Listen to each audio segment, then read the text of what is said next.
Everyone, स्वागत है आप सभी का। आज की इस वीडियो में हम डिस्कस करेंगे सब्जेक्ट वर्ब एग्रीमेंट, जो कि ग्रामर का काफ़ी इंपॉर्टेंट टॉपिक होता है। ठीक है, एग्ज़ाम में ये 9th क्लास और 10th क्लास के एग्ज़ाम में पूछा जाता है। इवन कि कॉम्पिटिटिव एग्ज़ाम में भी इस टॉपिक से काफ़ी क्वेश्चंस आते हैं। तो चलिए स्टार्ट करते हैं अपना टॉपिक सब्जेक्ट वर्ब एग्रीमेंट। सबसे पहले हम देख लेते हैं कि सब्जेक्ट वर्ब एग्रीमेंट एक्चुअल में होता क्या है। अगर हम इसकी थोड़ा सा डेफिनेशन के थ्रू देखें तो यहाँ पर हमें गिवन है कि there is an agreement between the subject and the verb of the sentence. It means कि सब्जेक्ट और वर्ब में एग्रीमेंट है। एग्रीमेंट का मतलब है कि सब्जेक्ट को एग्री होना, वर्ब जो होती है, जो किसी भी सेंटेंस की एक वर्ब होती है, वो वर्ब जो है वो सब्जेक्ट के अकॉर्डिंग आती है। सब्जेक्ट वर्ब एग्रीमेंट का मतलब यही है कि वर्ब आएगी वो सब्जेक्ट के अकॉर्डिंग आएगी। अब जनरली हमें पता है कि अगर सिंगुलर सब्जेक्ट होता है तो सिंगुलर वर्ब होती है, प्लूरल सब्जेक्ट होता है तो प्लूरल वर्ब होती है। There are other rules as well. तो हम इस क्लास में हम रूल्स वगैरह सारी चीज़ें हम इसमें डिस्कस करेंगे। तो चलिए स्टार्ट करते हैं इसके रूल्स से। पहला कुछ बेसिक टर्म्स समझ लेते हैं इसके रूल्स स्टार्ट करने से पहले, कि जैसे हमारे पास यहाँ पर गिवन है कि सब्जेक्ट वर्ब एग्रीमेंट में होता क्या है। सबसे पहले हमें पता होना चाहिए सब्जेक्ट। तो सब्जेक्ट हमारा सिंगुलर भी हो सकता है, सब्जेक्ट हमारा प्लूरल भी हो सकता है। सब्जेक्ट सिंगुलर कैसे होगा? जैसे अगर हमारा सब्जेक्ट आ जाए ही, शी, इट, आई, नेम आ जाए किसी का, या फिर सिंगुलर नाउन, या फिर हम कह सकते हैं कि सिंगुलर सब्जेक्ट आ जाए, ठीक है, तो सिंगुलर होगा। और प्लूरल में हमारा क्या होता है? वी, यू, दे, या फिर प्लूरल नाउन, ये हमारा सब्जेक्ट का काम करते हैं। तो इसके कुछ रूल्स हैं, उसको हम समझेंगे। तो सब्जेक्ट की बात हमें समझ में आ गई है। नेक्स्ट हम यहाँ पर देखते हैं दूसरी चीज़ की वर्ब। पहली बात तो हमें ये समझ में आ गई कि सब्जेक्ट सिंगुलर और प्लूरल होता है। In the same way verb भी सिंगुलर और प्लूरल होती हैं। ठीक है, जिस तरीके से सब्जेक्ट सिंगुलर प्लूरल होता है उसी तरीके से वर्ब भी हमारी सिंगुलर और प्लूरल होती है।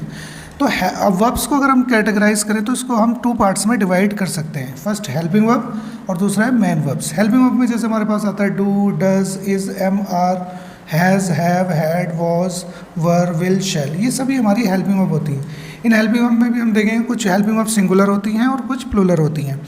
अब यहाँ पर हम समझते हैं कि ये मेन वर्ब क्या होती है। जैसे मेन वर्ब में हमारे हो गए जैसे प्ले, राइट, जो एक्शन डूइंग वर्ड होती हैं, एक्शन वर्ड जो होते हैं उन्हें हम कहते हैं मेन वर्ब। एक्चुअल में वर्ब बोलते हैं एक्शन वर्ड का, हमें पता चलता है कि कोई एक्शन हो रहा है। जैसे कि फॉर एग्जांपल अगर हम यहाँ पर समझे कि यहाँ पर हम ये कह सकते हैं कि प्ले, अगर हमने प्ले वर्ड यहाँ पर देखा तो इसका मतलब है कि खेलने की बात हो रही है, एक्शन हो गया। राइट मतलब लिखने की बात हो रही है, जैसे मैं यहाँ पर लिख रहा हूँ, ठीक है। तो ये क्या है? हमारे एक्शन वर्ड्स हैं। एक्शन वर्ड को ही हम वर्ब कहते हैं। तो ये मेन वर्ब्स होती हैं, डिफरेंट वर्ब होती हैं, बहुत सारी वर्ब होती है, ठीक है। तो हमें बेसिक आइडिया होना चाहिए कि वर्ब्स का। तो वर्ब्स में हम कैटेगराइज करेंगे हेल्पिंग वर्ब और मेन वर्ब्स, ठीक है। तो नेक्स्ट हम देखते हैं आगे। हेल्पिंग वर्ब में अगर हम कहें तो हेल्पिंग वर्ब सिंगुलर भी हो सकती है, प्लूरल भी हो सकती है। हेल्पिंग वर्ब सिंगुलर प्लूरल कैसे होगी? जैसे कि अगर हम ये देखें डू, इज़, हैज़, वॉज, ये जो है हमारी कुछ हेल्पिंग वर्ब है जो कि सिंगुलर है। और प्लूरल हेल्पिंग वर्ब में हमारा क्या आएगा? जैसे डू, आर, हैव, वर, ये हमारी प्लूरल हेल्पिंग वर्ब है, ठीक है। तो नेक्स्ट और समझते हैं कि हेल्पिंग वर्ब हमें समझ में आ गया, सब्जेक्ट समझ में आ गया। आगे की कुछ और चीज़ें देखते हैं कि मेन वर्ब में क्या हो सकता है। क्या मेन वर्ब्स भी सिंगुलर और प्लूरल हो सकती है? तो ऑफकोर्स मेन वर्ब भी हमारी सिंगुलर और प्लूरल होंगी। जैसे कि मेन वर्ब सिंगुलर और प्लूरल किस तरीके से होंगे देखते हैं। जैसे कि अगर मैं वर्ड लिखता हूँ, एक वर्ब है हमारे पास प्ले, तो ये हमारी वर्ब है, ठीक है, मेन वर्ब है। लेकिन अगर प्ले के साथ में मैं एस लगा देता हूँ तो ये बन जाता है प्लेज। तो अगर मैं बात करूँ तो ये हमारी बात हो, ये जो वर्ब होगी प्ले, ये होगी सिंगुलर और प्लूरल, और जो प्लेज होगा वो होगा प्लूरल। देखो नाउन में और वर्ब में फ़र्क होता है। जैसे अगर मैं यहाँ पे लिखता हूँ बॉय, तो आप अगर इसका प्लूरल बनाते हैं तो वो कर देते हैं बॉयज़, ठीक है, तो आपका प्लूरल हो जाता है। लेकिन वर्ब में उल्टा केस होता है। उल्टा कैसे? जैसे आपने यहाँ पे एक लिखा प्ले, प्ले एक वर्ब है, तो अगर मैं इसमें एस लगा देता हूँ तो प्लेज हो जाएगा। तो लेकिन यहाँ पर क्या होगा? देखो, जो एस लगने के बाद जो वर्ब होगी हमारी सिंगुलर हो जाएगी, और उससे पहले जो होगी हमारी वो प्लूरल होगी, ठीक है। तो ऐसे ही मैंने यहाँ पर कैटेगराइज किया है कि जैसे जितनी भी वर्ब्स है, जैसे यहाँ पर राइट लिखा है, राइट प्ले वर्ड लिखा है, तो प्लेज सिंगुलर हो गया। प्लूरल वर्ब में हमारे पास लिखा है राइट, अगर हम इसमें राइट्स लिख दें तो ये प्लूरल हो जाता है, ठीक है। उम्मीद है कि समझ में आ। और अगर हम देखें सिंग, सिंग में हमने एस लगा दिया, सिंग्स हो जाएगा। गो, गो में हमने लगा लिया ई एस, जैसे गो था तो गो में हमने क्या यूज़ कर लिया, ES, ठीक है। तो आपको ये पता ही है कि रूल S या ES लगने से हमें यहाँ पर एक बात ये समझ में आ गई है कि S लगने से या ES लगने से जो हमारी वर्ब होगी वो सिंगुलर बन जाएगी, ठीक है। तो नेक्स्ट आगे देखते हैं, जितनी भी हमने यहाँ पे वर्ब्स लगी हैं, जैसे ऑर्गेनाइज वर्ब लिखा है तो यहाँ पे ऑर्गेनाइजेस हमने अगर लिख दिया तो ये प्लूरल बन गई हैं, ठीक है। आगे समझते हैं कुछ और वर्ब। अब यहाँ से हमारा जो रूल स्टार्ट हो जाता है सब्जेक्ट वर्ब एग्रीमेंट का, हमारा रूल स्टार्ट हो रहा है, वो समझते हैं कि रूल क्या कहता है सब्जेक्ट वर्ब एग्रीमेंट का। रूल 1 बड़ा ही सिंपल है और इजी भी है, समझते हैं इसमें क्या बोला हुआ है। रूल 1 कहता है कि सिंगुलर वर्ब सिंगुलर सब्जेक्ट के अकॉर्डिंग सिंगुलर वर्ब आएगी, प्लूरल सब्जेक्ट के अकॉर्डिंग प्लूरल वर्ब आएगी। इट मीन्स कि अगर आपका सब्जेक्ट सिंगुलर है तो verb will be singular, and अगर सब्जेक्ट प्लूरल है तो वर्ब विल बी प्लूरल। जैसे यहाँ पर हम समझते हैं इसमें, जैसे ये देखो, he lives in Delhi. He lives in Delhi में अगर हम देखें तो ये हमारा जो है सब्जेक्ट, इसमें हेल्पिंग वर्ब समझते हैं क्या है। जैसे ही जो है सिंगुलर सब्जेक्ट है और ही के साथ हमने यहाँ पे लगा लिया लिव्स। देखो लिव वर्ब होती है, लिव में हमने एस लगा दिया तो ये बन गया लिव्स। तो ही लिव्स इन दिल्ली, तो ये ठीक हो जाएगा। अगर एग्जाम में ऐसा आता है कि ही लिव, अगर इस तरीके से आता है ही लिव इन दिल्ली, तो ये आपका रॉन्ग होगा, ठीक है। ही लिव इन दिल्ली जो अगर ऐसे लिखेंगे, क्योंकि ये हमारा सिंगुलर सब्जेक्ट है ही, तो इसके साथ वर्ब भी जो आनी चाहिए वो सिंगुलर आनी चाहिए, लिव की बजाय यहाँ पर होना चाहिए लिव्स, ठीक है। उम्मीद है कि मुझे आपको ये समझ में आ रहा होगा। जैसे हम यहाँ पर सेकंड देखते हैं, दे लिव इन दिल्ली। यहाँ पर अब हमने क्या लिखा है, पहले मैं लिखा था हमारा ही लिव्स इन दिल्ली, दूसरे में हमने लिख दिया they live in Delhi. They live in Delhi को समझते हैं, थोड़ा सा इसमें समझ लेते हैं। तो जैसे दे जो है हमारा प्लूरल है और इसके साथ हमारा लिव्स नहीं आएगा, लिव आएगा। मैंने अभी बताया कि एस लगने से वर्ब सिंगुलर हो जाती है, लेकिन यहाँ पर जो हमारा सब्जेक्ट है ये प्लूरल है तो वर्ब भी प्लूरल आएगी, तो ये ठीक हो जाएगा। जैसे यहाँ पर हम समझते हैं the boy studies in Lakshmi public school. यहाँ पर ये लिखा हुआ है हमारा the boy studies in Lakshmi public school, तो स्टडीज़ वर्ड जो है ये हमारा सिंगुलर वर्ब है, ठीक है। ऐसे ही अगर लिखा होता the boys study in Lakshmi public school, अगर हमने द बॉयज़ कर देते तो ये प्लूरल बन जाता, तो फिर ये प्लूरल के अकॉर्डिंग ही हमारी प्लूरल वर्ब आएगी। जैसे स्टडी अगर हम वर्ड लिखते हैं तो स्टडी प्लूरल है, और स्टडीज़ अगर हम लिखते हैं तो वो हमारा सिंगुलर हो जाएगा, ठीक है। तो यहाँ पर हमारा जो सब्जेक्ट है वो प्लूरल है तो वर्ब भी प्लूरल आ रही है स्टडी, और यहाँ पर सब्जेक्ट द बॉय जो है वो सिंगुलर है तो स्टडीज़ आ रही है। जैसे यहाँ पर हम देखें, she has a charming personality, ठीक है। तो शी के साथ शी जो है, हैज़ जो होता है हमारा सिंगुलर वर्ब होती है, तो हैज़ शी भी सब्जेक्ट सिंगुलर है तो सिंगुलर ही आएगा। दे, अब नेक्स्ट समझते हैं, दे हैव अट्रैक्टिव पर्सनैलिटी। दे के साथ हमारा हैव यूज़ हुआ है। आई होप कि ये आपको समझ में आ गया होगा। तो ये हमारा रूल 1 था, सिंगुलर सब्जेक्ट सिंगुलर वर्ब और plural subject plural verb. Next rule देखते हैं, रूल 2 क्या कहता है। रूल 2 बड़ा सिंपल है। रूल 2 कहता है कि if two subjects are joined by and, अगर हम दो सब्जेक्ट को एंड से ज्वाइन कर देते हैं तो वर्ब जो होती है प्लूरल वर्ब आती है हमारे पास। जैसे यहाँ पर हम देखें कि दो सब्जेक्ट कैसे, द मैनेजर ये सब्जेक्ट 1 हुआ, एंड द चेयरमैन ये सब्जेक्ट हमारा दूसरा हुआ। तो हमने दो सब्जेक्ट को ज्वाइन कर दिया किस वर्ड से, एंड से। तो अब ये 2 से ज़्यादा हो गए तो प्लूरल हो गए, तो वर्ब जो आनी चाहिए वो प्लूरल होनी चाहिए था। देखो क्या लिखा था, manager and the chairman of the company were present in the meeting. तो जो वर है हमारा ये प्लूरल है, वॉज जो होता है वो सिंगुलर होता है, क्योंकि सब्जेक्ट अब प्लूरल वर्ब आएगी क्योंकि दो सब्जेक्ट को हमने एंड से जोड़ दिया है। ऐसे ही आप यहाँ पर भी देख सकते हैं, Aman and Raman are my friends, ठीक है। Aman and Raman are my friends, तो आर जो है ये प्लूरल है, अगर हम यहाँ पे इस की बात करें तो वो सिंगुलर होगा। जैसे Amit and Sumit have signed the deal with great enthusiasm. Amit and Sumit ये भी एंड से ज्वाइन हो गया तो हैव हो गया हमारा प्लूरल, अगर इसके प्लेस पर हैज़ होता तो वो होता हमारा सिंगुलर। आई होप कि आपको ये रूल भी समझ में आ गया होगा। नेक्स्ट रूल की तरफ बढ़ते हैं। रूल नंबर 3 जो है हमारा वो रूल 3 क्या कहता है, इफ़ 2 और more than 2 nouns are joined by and, और अगर 2 या 2 से ज़्यादा नाउन को हम एंड से ज्वाइन कर देते हैं, बट ओनली 1 पर्सन और थिंग और idea is discussed, singular verb is used. ये देखो ये बड़ा समझना इंपॉर्टेंट है कि इसमें क्या बोला जा रहा है, ठीक है। 2 नाउन, देखो इसमें ये बोला जा रहा है कि अगर हमारे 2 या 2 से ज़्यादा नाउन को अगर हम ज्वाइन करते हैं एंड से, ठीक है, एंड से अगर हम उसको ज्वाइन कर लेते हैं, ठीक है, ओनली 1 पर्सन और थिंग और आइडिया इज डिस्कस। लेकिन हम बात किसी एक ही पर्सन के बारे में कर रहे होते हैं, या किसी एक थिंग के बारे में, या हम किसी एक पर्टिकुलर आइडिया के बारे में डिस्कस कर रहे होते हैं, तो हम उसके लिए यूज़ करते हैं सिंगुलर वर्ब। किस तरीके से, जैसे यहाँ पर हम देखें, the director, lyric writer, and philosopher. देखो यहाँ पर क्या सब्जेक्ट हुआ, एक ये हुआ, दूसरा ये हुआ और तीसरा ये हुआ, 1 2 एंड 3, तो इसको एंड से जोड़ा हुआ है। तो यहाँ पर जो ये बात कर रहा है, जो डायरेक्टर है, लिरिक राइटर है और जो फिलोसफर है, has arrived on the stage. Has जो है सिंगुलर है। अब देखो जो डायरेक्टर, लिरिक राइटर और फिलोसफर ये एक ही पर्सन है, एक ही पर्सन है, तो इसके लिए हमारा क्या होगा, यहाँ पर एक के लिए हमारी सिंगुलर वर्ब आएगी। इसलिए इसमें बोला जाता है कि अगर एक ही चीज़ को इंडिकेट किया जा रहा है, किसी एक सिंगुलर किसी एक पर्सन, थिंग और आइडिया के बारे में डिस्कशन हो रही है, तो हम सिंगुलर वर्ब यूज़ करते हैं। जैसे एक और एग्जांपल देखते हैं, the manager, the owner, the manager, chairman and the director. देखो यहाँ पर चार चार हो गए, 1 2 3 एंड 4, इनको हमने एंड से जो एंड किया। ऑफ, यहाँ से सॉरी ये द हटाना होगा, ये द यहाँ पे गलत लिखा है, तो ये द हटाना होगा। Of the company has announce a handsome bonus to all the employees of the organisation. ठीक है, ऑर्गेनाइजेशन के एम्प्लॉयज़ को एक बहुत अच्छा उन्होंने बोनस अनाउंस किया है। ठीक है, तो यहाँ पर अगर हम समझें तो जो ओनर है वही मैनेजर है, वही चेयरमैन है और वही डायरेक्टर है, तो ये एक ही पर्सन हुआ पूरा। ठीक है, एक ही पर्सन की बात करें कि वो जो पर्सन है, वन पर्सन जो है, उसमें क्या क्या है, वो ओनर भी है, मैनेजर भी है, चेयरमैन भी है और डायरेक्टर भी है कंपनी का। तो एक ही पर्सन की बात हो रही है यहाँ पर, इसलिए यहाँ पर सिंगुलर वर्ब आएगी है। ठीक है, हैज़ जो है हमारा सिंगुलर है और हैव जो है हमारा प्लूरल है, तो यहाँ पर हमारा हैज़ आएगा। अब यहाँ पर एक नोट लिखा है, नोट देख लेते हैं। इस नोट में क्या लिखा है, in this case article is used with the first noun. अगर हमें किसी एक ही पर्सन, एक ही थिंग और एक ही आइडिया को एक्सप्रेस करना होता है, तो आर्टिकल का मतलब समझते हैं कि आर्टिकल मतलब हमारा ए, एन और द। ठीक है, आर्टिकल सभी सब्जेक्ट के साथ हम यूज़ नहीं करते, केवल फर्स्ट के साथ यूज़ करते हैं। जैसा आप यहाँ पर देखेंगे, द डायरेक्टर, एक ही आर्टिकल यूज़ हुआ है। अगर मैं इनके साथ भी आर्टिकल अलग अलग यूज़ कर लेता, the lyric writer, the philosopher, इसका मतलब ये तीन अलग अलग पर्सन हो जाते हैं। लेकिन यहाँ पर मैं सिर्फ एक ही पर्सन की बात कर रहा हूँ, तो एक के साथ ही हमें आर्टिकल लगाना चाहिए।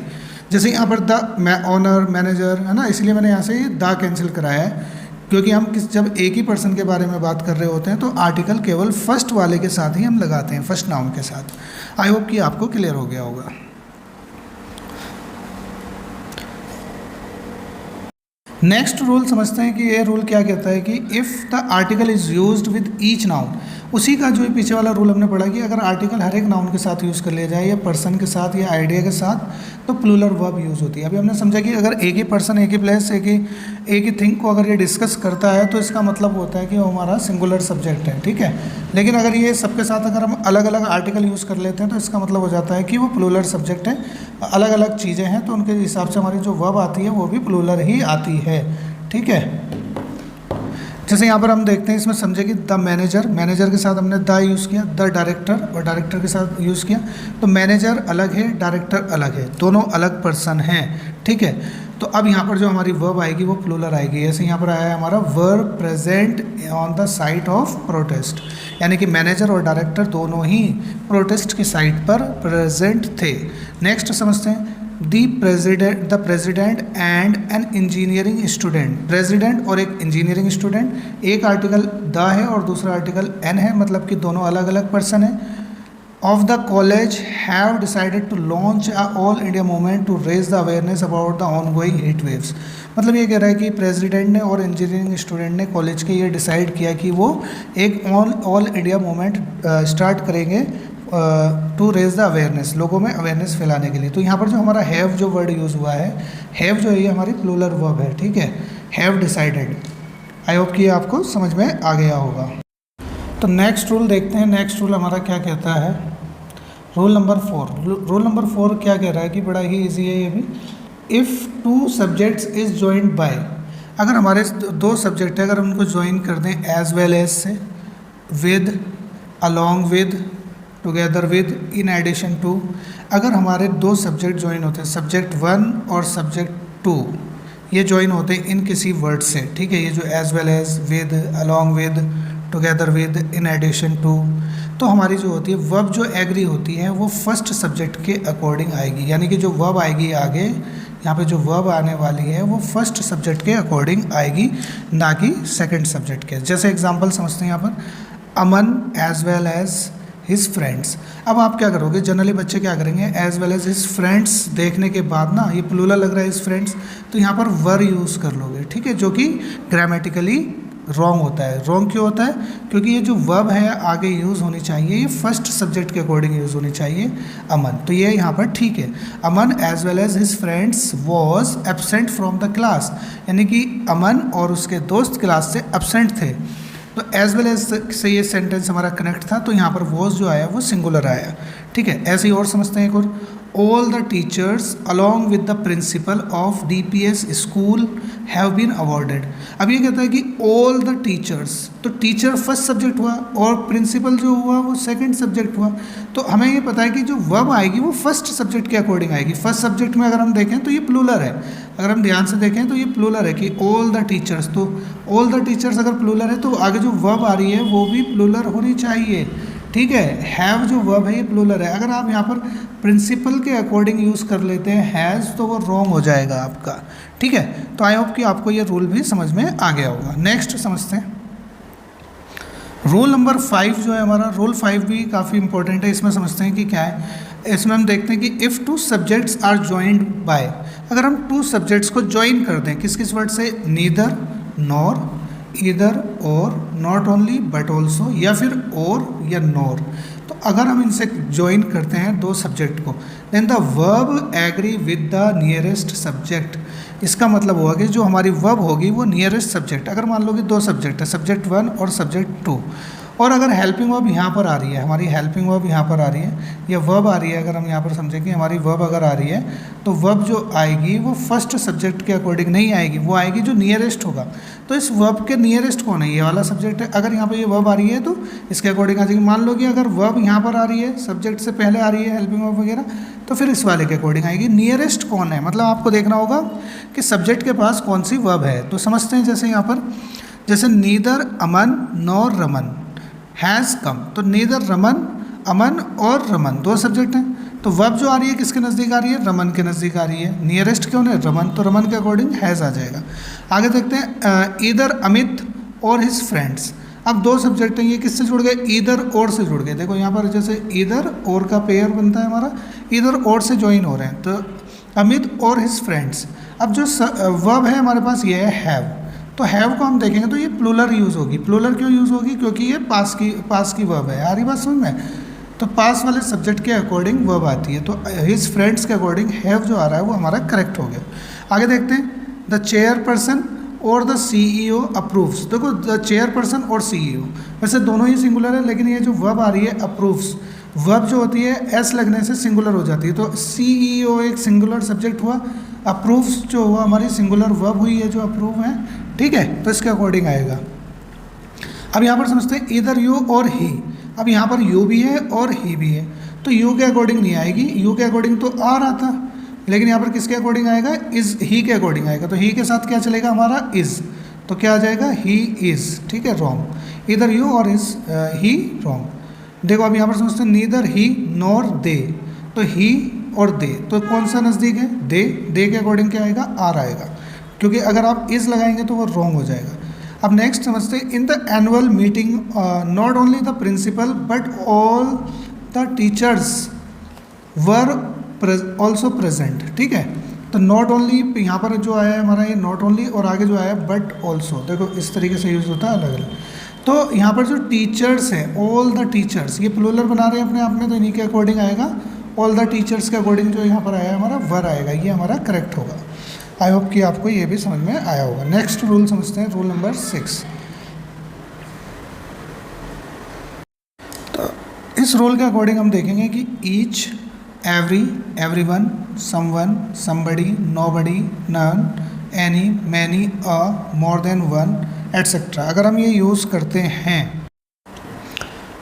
आर सिंगुलर, ये सब सिंगुलर होते हैं। कैसे होते हैं, singular, hence the singular will they will take singular verb. तो इनके साथ जो वर्ब आएगी सिंगुलर आएगी, और जो नाउन होगा वो सिंगुलर होगा, और सिंगुलर ही प्रोनाउन होगा। तो ये वर्ड आपको याद रखना है, ईच, एवरी, एवरीवन, समवन वगैरह, ये सिंगुलर होते हैं, तो इनके अकॉर्डिंग सिंगुलर ही हमारे पास सब्जेक्ट आएगा। जैसे अगर हम यहाँ पर समझें each student has come, each student has come का मतलब यहाँ पर हो गया कि हर एक स्टूडेंट आ चुका है, तो ईच जो हुआ, ईच के साथ हमने यूज़ किया स्टूडेंट, और हैज़ जो यूज़ हुआ ये सिंगुलर है, ठीक है। जैसे many a student has, many a जो हुआ ये भी सिंगुलर की तरह यूज़ होगा, तो आगे जो हेल्पिंग वर्ब आई है ये भी हमारी सिंगुलर आएगी। अब यहाँ पर देखते हैं मोर than one, one more than one जब भी आता है, जैसे लिखा ना यहाँ पे मोर than one, one man was present, ठीक है, देयर, ये भी हमारा सिंगुलर हुआ। और समझ लेते हैं इसी तरीके से अपने, जैसे every one was praising mister Gupta, every one praise कर रहा था मिस्टर गुप्ता को, तो एवरी वन के साथ वॉज आया ये हमारा, ठीक है। जैसे ईच ऑफ द पार्टिसिपेंट्स, देखो पार्टिसिपेंट्स लगने से आपको प्लूरल लग सकता है कि यार ये प्लूरल आ रहा है, तो लेकिन वर्ब जो आएगी हमारी सिंगुलर आएगी क्योंकि ईच के अकॉर्डिंग आ रही है, ठीक है। अब यहाँ पर आएगा the management of the school has decided that everybody, ठीक है, हु पार्टिसिपेट्स। अब हु जो ये कनेक्ट कर रहा है ना, एवरीबडी को कनेक्ट कर रहा है, तो हु एवरीबडी सिंगुलर होता है, ठीक है। तो आगे जो वर्ब आएगी इसके अकॉर्डिंग वो भी सिंगुलर आएगी। जैसे वर्ब की फर्स्ट फॉर्म के साथ में हम एस या ई एस लगा लेते हैं, यहाँ पर पार्टिसिपेट है ना, तो पार्टिसिपेट में हमने एस लगा दिया तो ये बन गया हमारा पार्टिसिपेट्स, ठीक है। तो हु पार्टिसिपेट जो हुआ सिंगुलर हुआ क्योंकि वो एवरीबडी के लिए आ रहा है, ये जो हु वर्ड कनेक्ट कर रहा है ये एवरीबडी के लिए कनेक्ट कर रहा है, ठीक है। आई होप कि ये भी आपको समझ में आ गया होगा। नेक्स्ट समझते हैं रूल नंबर 7। रूल नंबर 7 भी काफ़ी इंपॉर्टेंट है, अच्छे से समझते हैं इसको भी, ठीक है। रूल नंबर 1 क्या कहता है, if of is used after each, अगर यानी कि ईच, एवरी और वन इनके बाद अगर ऑफ आ जाए, जैसे ईच ऑफ या एवरी ऑफ या एवरी वन ऑफ, इस तरीके से कुछ आ जाए, तो क्या होगा कि इसमें हमारा क्या होता है कि देन द नाउन और pronoun that comes immediately after of, यानी कि नाउन या प्रोनाउन जो ऑफ के बाद आएगा, काफ़ी इंपॉर्टेंट रूल है, बहुत अच्छे से समझना है इसको। या नाउन या प्रोनाउन के बाद जो ऑफ के बाद जो नाउन या प्रोनाउन आएगा वो तो प्लूरल आएगा, ठीक है। जैसे कि मैं यहाँ लिख देता हूँ वन ऑफ, तो यहाँ पे अगर मैं कोई नाउन लिखता हूँ तो वो प्लूरल होगा, ठीक है। मैं जब अगर मान लो मैं लिखता हूँ बॉय, तो वो होना चाहिए बॉयज़, वन ऑफ बॉयज़, ऐसे होना चाहिए, ठीक है। लेकिन आगे जो वर्ब आती है, ठीक है, और इसके जो लेटर पार्ट में जो वर्ब आती है वो सिंगुलर आएगी, ठीक है। जो वर्ब होगी वो हमारी सिंगुलर होगी, ठीक है। तो वर्ब सिंगुलर होती है। जैसे अब यहाँ पर हम समझ लेते हैं कुछ हमारा sentence, one of the boys, जैसे वन ऑफ लगाया हमने, द बॉयज़ जो है ये प्लूरल रखा, लेकिन जो वर्ब आई वो सिंगुलर आई, ठीक है। यहाँ पर जो वर्ब होगी वो हमारी सिंगुलर होगी, वन के अकॉर्डिंग हैज़ हमने यहाँ पर लगा दिया, क्योंकि मैंने अभी बताया ना each of, every one of या वन ऑफ, इसके बाद जो हमारी वर्ब आएगी वो सिंगुलर आएगी। जैसे वन ऑफ देम, ये जो प्रोनाउन आया, ये देम जो है ना, देम जो है ये प्रोनाउन है, और ये जो प्रोनाउन है ये प्लूरल प्रोनाउन है, ठीक है। लेकिन जो नाउन या प्रोनाउन तो प्लूरल आएगा ईच ऑफ, वन ऑफ के बाद, बट जो वर्ब आएगी वो सिंगुलर आएगी। जैसे इज़ आया तो इज़ सिंगुलर है। जैसे हम यहाँ पर क्या देख सकते हैं कि इस सेंटेंस में कि one of them is dishonest man. अब यहाँ पर देखें, जैसे one of the employees, one of the के बाद आया है हमारा एम्प्लॉयज़ जो है प्लूरल है, लेकिन वर्ब जो आएगी आगे सिंगुलर आएगी। One of the employees of the company has leaked the confidential information in the public, ये जो हैज़ लीक्ड है ये सिंगुलर को शो कर रहा है हमारा, ठीक है। क्योंकि हमने देखा कि नाउन में नाउन या प्रोनाउन जो आएगा इसके तुरंत बाद वो प्लूरल होगा, बट जो हेल्पिंग वर्ब आएगी वो सिंगुलर होगी। और एग्जाम में बहुत ज़्यादा पूछा जाता है ये वाला क्वेश्चन, यहाँ से एक ना एक क्वेश्चन जरूर आता है। जैसे ईच ऑफ द स्टूडेंट्स, यहाँ पर स्टूडेंट्स आया जो कि प्लूरल है, लेकिन जो वर्ब आएगी वो आएगी singular. Each of the student has given outstanding performance in the exam, यानी कि हर एक स्टूडेंट ने एग्जाम में आउटस्टैंडिंग परफॉर्मेंस, बहुत बढ़िया परफॉर्मेंस दी है। जैसे some of the members, some of भी आ जाए ना, जैसे सम ऑफ, ठीक है। आगे जो नाउन आ रहा है वो तो प्लूरल ही आएगा, नाउन जो आएगा वो प्लूरल होगा, ठीक है। यहाँ पर नाउन हमारा प्लूरल है, लेकिन जो हमारे यहाँ पर वर्ब आएगी वो अगेन सिंगुलर होगी, ठीक है। जैसे एवरी वन ऑफ आ गया यहाँ पर, द फैमिली मेम्बर्स, यहाँ जो आया मेम्बर्स ये प्लूरल है, लेकिन जो वर्ब आएगी वो सिंगुलर आएगी। एग्जाम में मिस्टेक क्या करते हैं बच्चे, जनरली यहाँ पर जैसे मेम्बर्स देख लिया तो इसके अकॉर्डिंग वो वर्ब लगा देते हैं, कि जो कि गलत होता है। और जैसे यहाँ पर स्टूडेंट्स देखने के बाद वो हैज़ की बजाय हैव लगा देंगे तो वो गलत होता है, क्योंकि हमने ईच ऑफ, हमने जो रूल पढ़ा each of, every one of etcetera, इनके बाद नाउन तो प्लूरल होता है, लेकिन जो वर्ब आती है वो सिंगुलर आती है। चलिए तो नेक्स्ट रूल की तरफ बढ़ते हैं। ये हमारा लास्ट रूल होगा सब्जेक्ट वर्ब एग्रीमेंट का, इसे समझ लेते हैं। When there one subject and more than one verb, अगर सब्जेक्ट एक ही होता है लेकिन वर्ब एक से ज़्यादा होती है, the verb throughout the sentence must agree with the subject. यानी कि पूरे ही सेंटेंस में जो वर्ब है वो एग्री होनी चाहिए सब्जेक्ट के साथ में। कैसे? एक ही, जैसे यहाँ पर एक ही सब्जेक्ट आ रहा है हमारा, जो interviews are one of the ways to collect data. ये बोला जा रहा है कि जो इंटरव्यूज़ है ये हमारा एक सब्जेक्ट हो गया, are one of the ways to collect data, कहा जा रहा है कि इंटरव्यूज़ जो है डेटा कलेक्ट करने का तरीका है। एंड अलाउ, जो ये वर्ड आया ना अलाउ, वैसे अगर हम देखते हैं कि यहाँ पर इसको हम सिंगुलर भी कर सकते थे, अलाउ की जगह अलाउज कर सकते थे, लेकिन क्योंकि हमारा जो सब्जेक्ट है ये प्लूरल है तो वर्ब भी प्लूरल आएगी। अलाउ सिंगुलर वर्ब होती है और अलाउ एस लगने से सिंगुलर बन जाती है वर्ब, और जो ये होगा ये बिना एस के जो होगी वो प्लूरल होगी। ठीक है। अलाउ रिसर्चर्स टू गेन, ये सॉरी टू होगा T O, to gain an in depth understanding of the participants. अब एक देखते हैं एन एजम्पशन। एन एजम्पशन अब जो हुआ ये हमारा सिंगुलर सब्जेक्ट हुआ। N assumption is something, assumption is something मतलब एजम्पन कुछ ऐसी चीज़ दैट इज, अभी भी एजम्पन की बात हो रही है, एजम्पन के अकॉर्डिंग इज आ गया क्योंकि ये सिंगुलर है। Generally accepted as a true and is, फिर देखो इज आया तो एजम्पन के ही बारे में बात हो रही है तो इज आएगा। An important consideration when conducting a doctoral study, ये एक सेंटेंस था हमारा, इसमें आपने ये समझा। आई होप कि आपको ये समझ में आ गए होंगे। यहाँ पर ये हमारे सब्जेक्ट वर्ब एग्रीमेंट के रूल एंड होते हैं। आपको ये वीडियो कैसी लगी आप कमेंट बॉक्स में बता सकते हैं। Thank you.